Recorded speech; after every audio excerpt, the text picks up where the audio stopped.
desde discusión procesal casi en términos jurídicos respecto a por qué salió, por qué regresó a tener libertad condicional Emilio Lozoya, qué es lo que significa, quién ha tenido la responsabilidad de todo lo que se ha vivido hasta ahora, que ha implicado pues impunidad, tufo de corrupción, negociaciones. La culpa es de la FGR que no ha sustentado bien las acusaciones, es de los jueces que se prestan a maniobras delictivas, a corrupción. Es mucho lo que se vive ahí y por ello es que me da mucho gusto tener en esta ocasión a Ana Lilia Pérez. Ella es periodista, escritora y profesora universitaria. Ana Lilia, buenas tardes. Julio, buena tarde. Un gusto estar contigo y con tu audiencia. Gracias, como siempre, Ana Lilia. Ana Lilia, ayer leí y escuché alguna parte de alguna entrevista que te hicieron radiofónica en la tarde, en la cual hablabas de este tema de Emilio Lozoya, lo que significa la postura de la Fiscalía General de la República. ¿Cómo ves a estas alturas, en este momento, todo lo que es pues ya no sé si farsa, espectáculo o acto justiciero, no lo sé, en relación con Emilio Lozoya, Ana Lilia? Pues, Julio, tal parece que el caso Lozoya es la historia de los siempre privilegiados en este país. No importa lo que hagas, no importa el daño público que hayas generado, como es el caso de Emilio Lozoya y su desastrosa dirección en Pemex, los negocios que él mismo admite haber hecho ilegales. En este país parece que la impunidad está garantizada para esos hijos del privilegio. Y creo que es bueno que comencemos hablando de los privilegios que ha tenido Emilio Lozoya por ser quien es el apellido que lleva, por ser hijo de uno de los funcionarios del salinismo con influencia en ese entonces y que al parecer sigue teniendo influencia. Y yo destaco esto del privilegio porque en ese boletín que emite la Fiscalía una vez que se concede el cambio de medida cautelar a Emilio Lozoya para que lleve su proceso en libertad, la Fiscalía saca uno de esos comunicados que no sé si genera, bueno, a mí me genera tanta indignación lo que deciden los jueces como lo que ahora dice la Fiscalía. Ellos hablan de privilegios del Poder Judicial, pero omiten que la Fiscalía ha dado muchos privilegios. Primero hablemos de este privilegio de llevar un proceso en libertad en un país donde, Julio, casi el 40% de la población penitenciaria está con esta medida de prisión preventiva.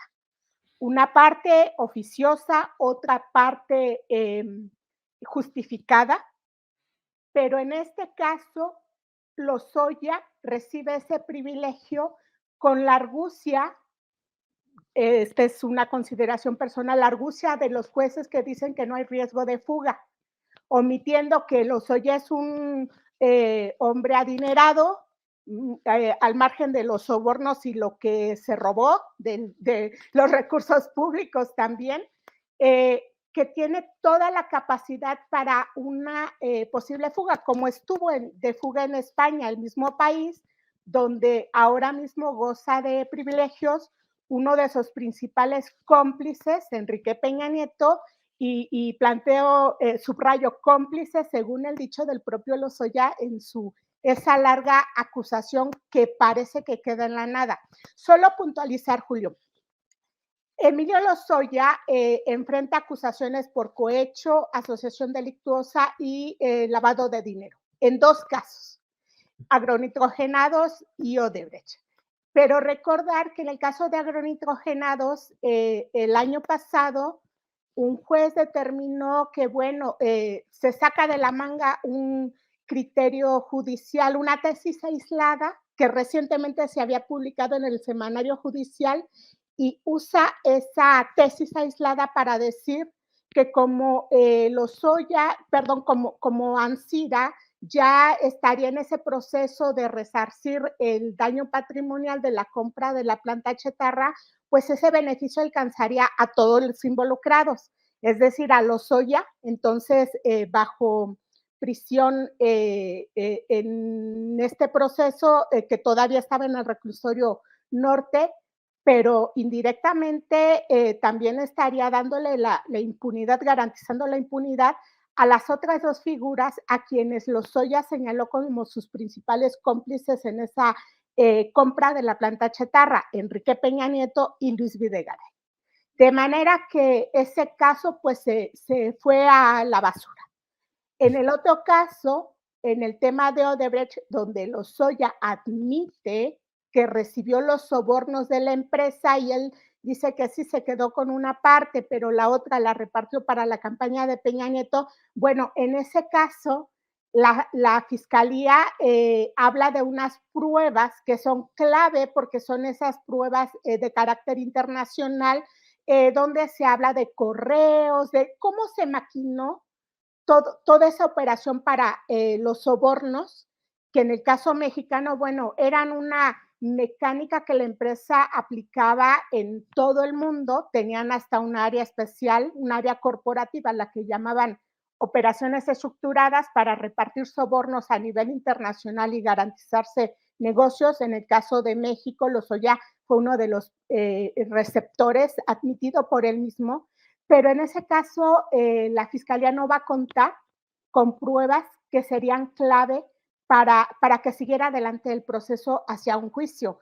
De manera que este cambio de medida cautelar, Julio, para mí significa la impunidad para Lozoya, la impunidad para el peñanietismo, la impunidad sobre casos muy lesivos en contra de las finanzas de petróleos mexicanos. Y bueno, aquí tiene que ver también, desde mi punto de vista, con la ineficiencia, ineficacia, omisión y más grave, quizá la colusión de la fiscalía en estos asuntos, Julio, porque no es cierto que todo ha sido una carga del Poder Judicial. Hemos visto cómo en las audiencias ha destacado que la fiscalía o no llegan suficientemente preparados o hay mucha dilación en este asunto y tan dilatorio ha sido el procesamiento del caso como, como el hecho de que de todos esos acusados que señaló Lozoya, expresidentes, secretarios de Estado, legisladores, no se les ha tocado ni con el pétalo de una notificación. Y ahora algunos de esos señalados pues están en las listas para obtener fuero nuevamente como candidatos al Congreso, Julio. Ana Lilia, y en todo este marco, la lucha contra la corrupción, ¿en qué queda? Recuerdo aquella frase de Vicente Fox que se hablaba de peces gordos o de charalitos. Creo que peces gordos nomás no cayó ninguno, peces medianos tampoco, algunos charalitos. ¿Cómo has visto en lo general esa lucha contra la corrupción? Porque pareciera que lo de Emilio Lozoya, que desde luego fue iniciado en la administración de Enrique Peña Nieto, no en la actual, pero en términos generales pues pareciera que todo se le ha ido cayendo a la Fiscalía General de la República o que los jueces los han ido tumbando según otra fórmula narrativa. Pero ¿cómo ves pues estos episodios, Ana Lilia? Pues estás recordando, Julio, de las principales expresiones que oímos en tiempos cuando Vicente Fox estaba en campaña, que esa Contraloría que se convierte en Secretaría de la Función Pública, pues prometió que se acabarían, que irían por esos peces gordos de la corrupción y pues sí, tuvimos en ese periodo un sexenio fallido también en combate a la corrupción y ahora lo que estamos viendo es que casos emblemáticos que supondrían combate a delito de cuello blanco que yo he planteado y estoy convencida de ello, sigue siendo de lo más lesivo que hemos tenido en este país, pues permanece impune. El mensaje que se envía es de impunidad.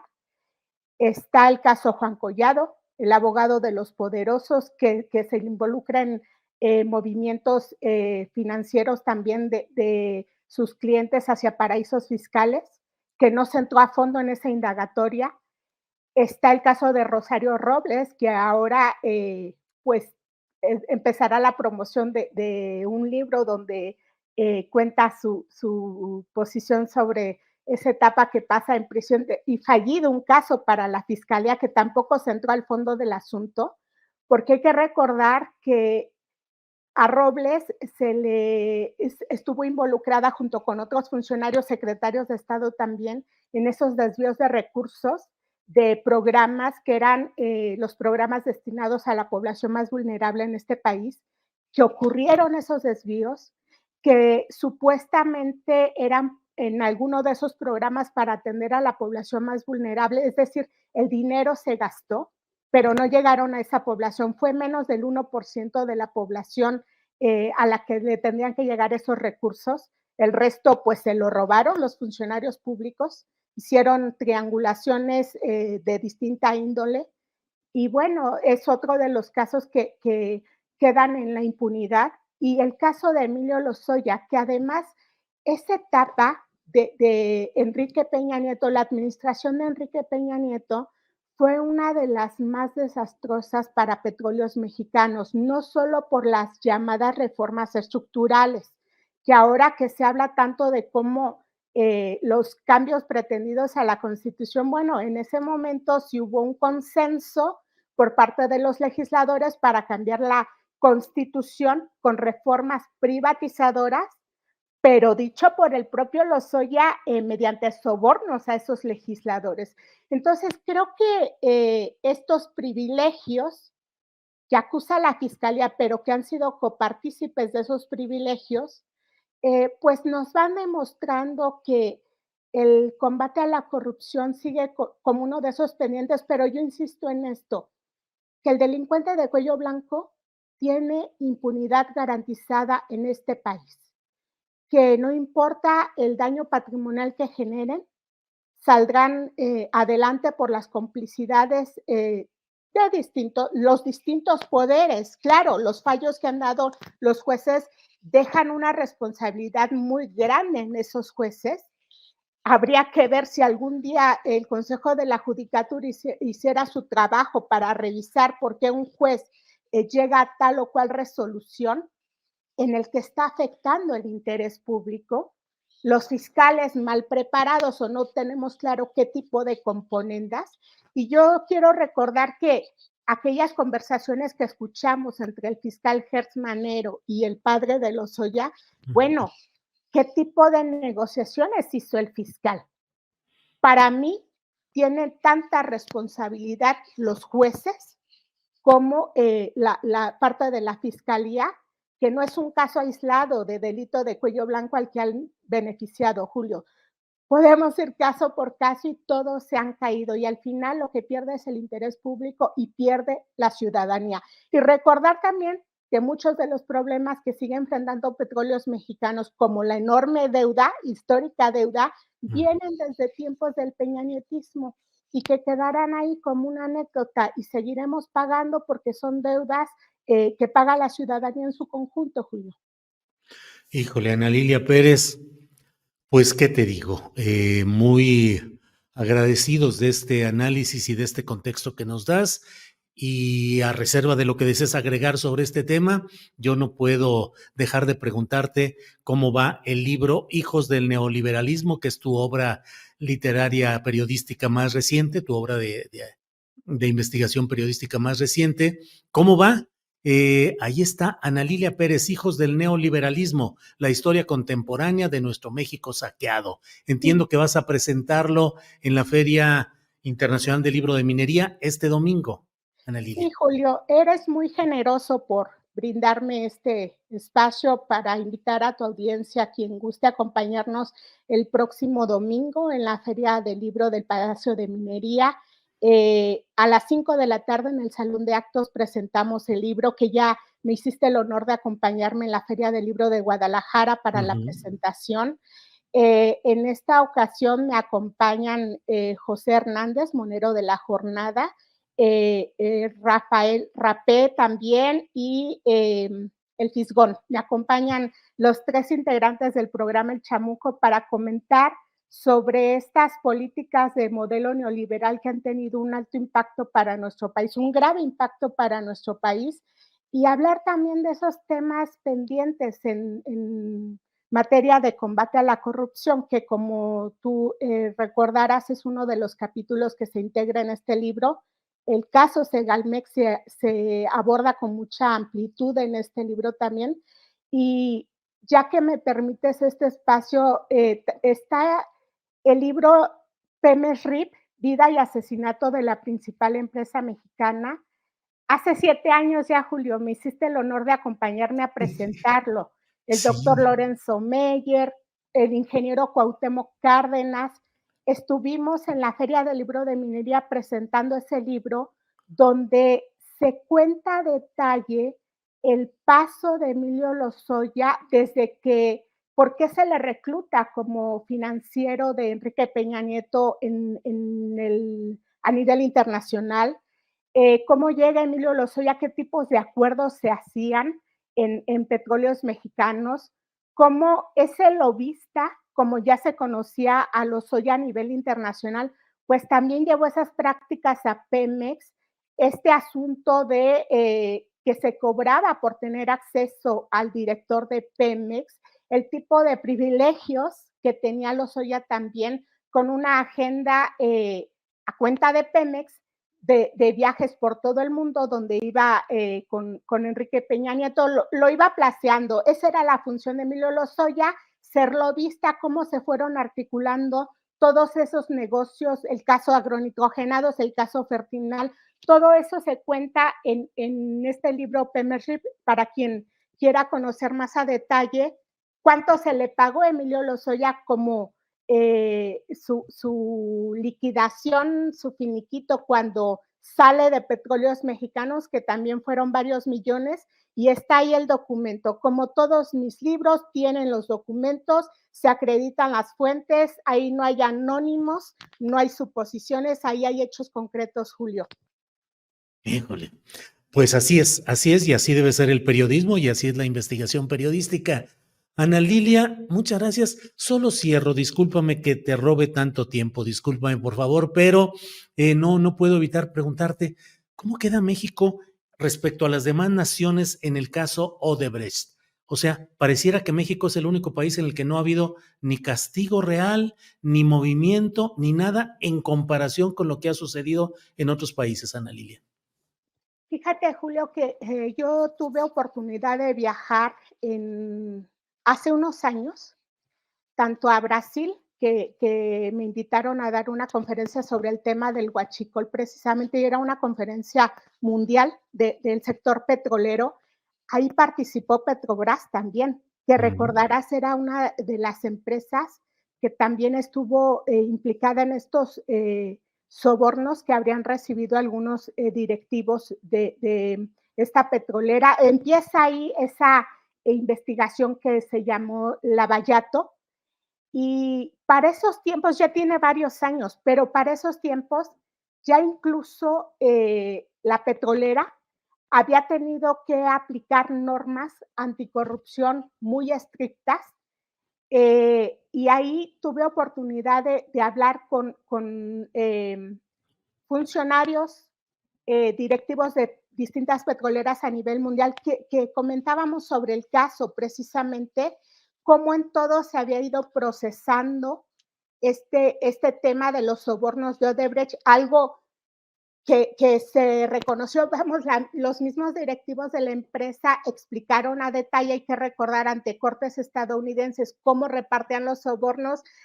Lo más emblemático, lo más claro de que ya era algo estructurado, pues era esta área formal de operaciones estructuradas, que era el área de los sobornos. Fue una práctica que hicieron en muchos países. Perú, recordemos que llegó hasta imputaciones a niveles presidenciales. El caso de Alan García, recordarás que cuando estaba en procesamiento decidió quitarse la vida. Sí. Es decir, dentro de ese universo de países donde Odebrecht fue repartiendo sobornos, México sigue siendo el único país donde no avanza esa investigación. Pero no es solo el tema del soborno per se. para el caso mexicano tiene muchas derivaciones y nos llevaría mucho tiempo ir al detalle y yo con mucho gusto cuando me invites estaré aquí para conversarlo contigo, pero solo recordar que en el caso de mexicano, Ujú. ese dinero, bueno, si Lozoya dice que sí, se dieron esos sobornos, que él se quedó con una parte, pero la otra parte habría ido a parar a la campaña de Enrique Peña Nieto, dicho por Lozoya. Hay que recordar que en la última sesión que tuvo, que encabezó Lorenzo Córdoba en el INE, se decidió dar carpetazo a esa indagatoria que tenía el caso Odebrecht, que tenía esta operación Zafiro, recordarás. Ujú. Eh, y fíjate, en ese momento los consejeros acusaron que la fiscalía se había negado a compartir los documentos, la investigación, y que por esa negativa no se podía hablar más, no se podía indagar más el asunto. Y ahí vemos, o sea, hay responsabilidades de muchos funcionarios de muchas áreas que han contribuido para que estos asuntos no se investiguen. El delito de cuello blanco sigue teniendo impunidad y esto es responsabilidad de áreas de muchos sectores, no solo del Poder Judicial. Ujú. Y esto también habría que analizarlo a mayor detalle, Julio. Claro. Pues Ana Lilia, muy agradecidos. Disculpa toda esta prolongación, pero no siempre se tiene el gusto de tener la información, el detalle, el contexto que tú nos das. Ana Al Lilia, contrario, Julio, gracias. espero que te vaya muy bien en el El maratón. domingo, medio Saludos a maratón. ti, a tu audiencia, a tu familia, con mucho gusto, Julio. Este domingo, Ana Lilia. Así es, tú lo sabes. Gracias con afecto y con mucho cariño. Hasta luego, Gracias. Ana Lilia. Hasta luego.